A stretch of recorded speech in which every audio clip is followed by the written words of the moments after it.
What's up? Kde si Splash, diamantový pes. A chcem sa vás opýtať, že či vy ste mi dali, alebo nie, najprv, že aký máte vzťah k tancu?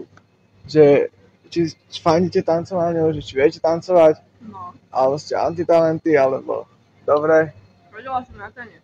Dobre, takže by si mi dala, že recenziu, že ja tancujem. Mám taký obľúbených, že 10 pohybov. Také dneské? Áno, že.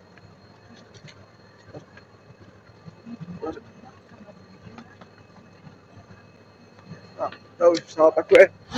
Čo si povedala, že kam si to zaradila, že aký je to podľa teba, že tanečný štýl? Tanečný štýl? Ináč dobrú chuť, ja mám pesničku o zmrzline, že Ice Cream, takže aj kamarátku mám zmrzlinárku, pozdravujeme. Takže, dobre, čo som sa pýtal, že aký je to podľa teba, že tanečný štýl?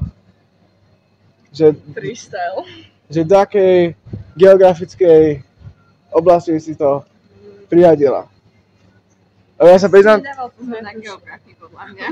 Ja ti poviem, to je, že Afrodance.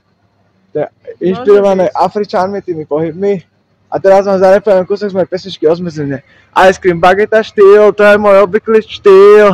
Energy drink očilov jak môj shield, lebo som to fajčil. Som u tvoje hou a boxerka, ak som kúkam film. Dievča prosím, bez ja chci vidieť Final Scene.